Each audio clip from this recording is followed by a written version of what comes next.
दोस्तों, यदि आप भी सोच रहे हैं कि लंच या डिनर में क्या बनाएं, और यदि आप कटहल की वही पुरानी रेसिपी बना बना कर बोर हो गए हैं और बच्चे भी कटहल की सब्जी को देखकर नाक मुंह सिकोड़ लेते हैं, तो आज की यह स्पेशल रेसिपी आपके लिए है। आज हम फाइबर, विटामिन और मिनरल से भरपूर कटहल को देने वाले एक ऐसा मैजिकल ट्विस्ट जो इसके स्वाद को एक नए लेवल पर ले जाएगा। और यकीन मानिए, जो भी वेज कटहल रोगन जोश को खाएगा, आपकी तारीफ किए बिना नहीं रह पाएगा। तो चलिए स्टार्ट करते हैं। हमने 500 ग्राम कटहल लिए हैं और ये कटहल सब्जी मंडी में जो कटहल विक्रेता है उन्होंने ही काट कर दी है। सबसे पहले हम हाथों में इस तरह से तेल लगा लेंगे। तेल लगाने से कटहल हाथों में चिपकती नहीं है। अब हम कटहल में से इस तरह से बीजों को निकाल लेंगे और बीज में जो ब्राउन स्किन होती है वो गले में कई बार चुभती है, तो उसे भी हम इस तरह से हटा देंगे।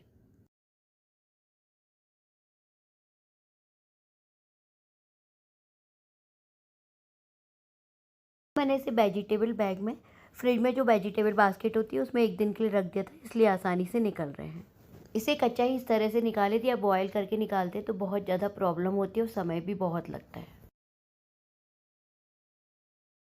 हमने कटहल के बीजों को इस तरह से छिलके से हटा दिया है। साथ ही कटहल को भी 2 पीसेस में मैंने काट लिया था। अब इसके जो बीज हैं उन्हें भी इस तरह से बारीक काट लेंगे।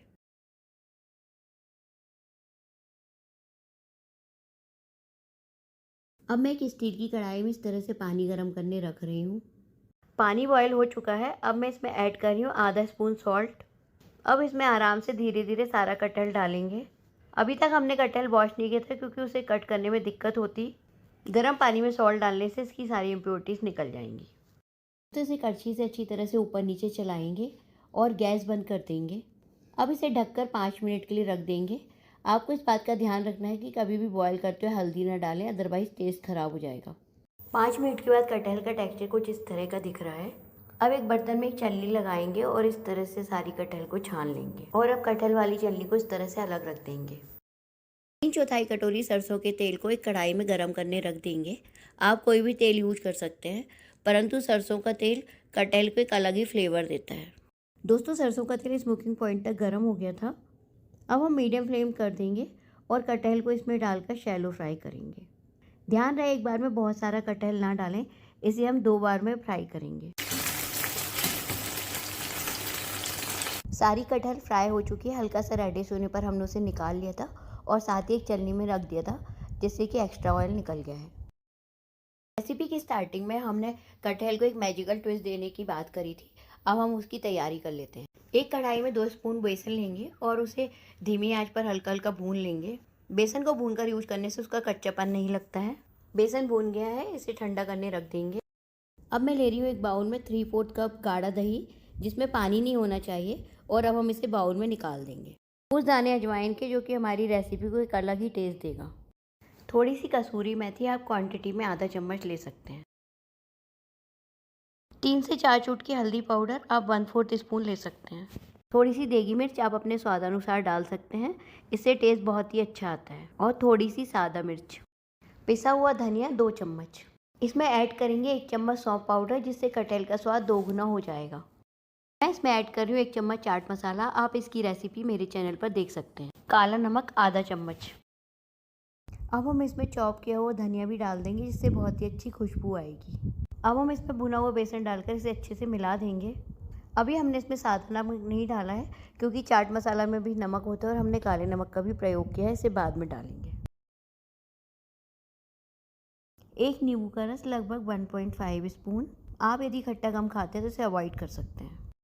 अदरक, हरी मिर्च और लहसुन का पेस्ट 2 चम्मच। आप यदि लहसुन नहीं खाते तो इसे अवॉइड कर सकते हैं। और अब हम इसे अच्छे से फेंट लेंगे। अब हम इसमें सारी फ्राई की हुई कटहल मिला देंगे। इस मसाले में कटहल को ऊपर नीचे अच्छे से मिलाएंगे, जिससे मसाला कटहल के हर पीस में अच्छे से कोट हो जाएगा। फ्रेंड, इसे मैरिनेट करने के लिए अब हम ढककर फ्रिज में रख देंगे। यदि विंटर है तो आप इसे बाहर भी रख सकते हैं, लगभग 30 मिनट के लिए। और यदि आपको सुबह कटहल बनानी है तो आप इस तरह से मैरिनेट करके रात में भी रख सकते हैं, परंतु लेमन जूस मत डालिए। 30 मिनट के पश्चात हम निकाल कर देखते हैं। देखिए, मसाला बहुत ही अच्छे से कोट हो चुका है। अब उसी कढ़ाई में थोड़ा सा तेल गर्म करने रख देंगे। उसमें हींग, जीरा, बड़ी इलायची, कुछ दाने काली मिर्च और 1 तेजपत्ता डालकर अच्छे से भूनेंगे। मसाले जलने नहीं चाहिए। 2 मीडियम साइज़ प्याज को मैंने बारीक चॉप कर लिया था। अब इसे इस ऑयल में डालेंगे और अच्छे से भूनेंगे। प्याज को बारीक चॉप करने से बहुत ही अच्छे से भुन जाता है और इसमें हल्की सी मिठास आती है। अब इसमें 3 मीडियम साइज़ टमाटर की मिक्सी में प्यूरी बनाकर भी डाल देंगे और इसे तेल छोड़ने तक भूनेंगे। डालेंगे 1 चम्मच धनिया, थोड़ी सी काश्मीरी मिर्च और आधा चम्मच भुना जीरा।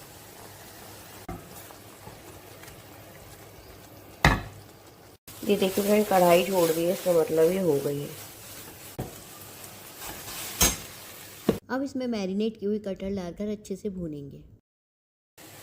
तो दोस्तों, हमने चाट मसाला वगैरह पहले डाल दिया था, तो नमक भी बहुत ही कम डालना है।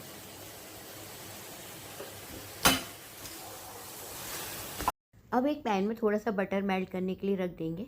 दोस्तों, आपने रेस्टोरेंट में देखा होगा कि खाने में बहुत ही अच्छी खुशबू आती है, वो मेल्टेड बटर और साबुत मसालों की ही होती है। तो 10 से 15 मिनट अच्छे से भुनाई करने के पश्चात कटहल तैयार हो चुकी है। बहुत ही अच्छी खुशबू आ रही है। यदि आप इसे थोड़ा सा गीला या लिपटमा सा चाहते हैं तो इसमें थोड़ा सा गर्म पानी डाल दीजिए। इसे चलाने के पश्चात 5 मिनट के लिए धीमी आंच पर रख देंगे और इसे ढक्कन से ढक देंगे। चलिए 5 मिनट बाद ढक्कन हटाकर देख लेते हैं। वाह, कितनी लाजवाब खुशबू आ रही है। कटहल ने सारे मसालों का फ्लेवर बहुत अच्छी तरह से एब्जॉर्ब कर लिया है और ग्रेवी भी बिल्कुल बढ़िया तैयार हो चुकी है। अब गैस बंद कर देते हैं और इस स्वादिष्ट कटहल रोगन जोश को सर्विंग बाउल में निकाल देते हैं।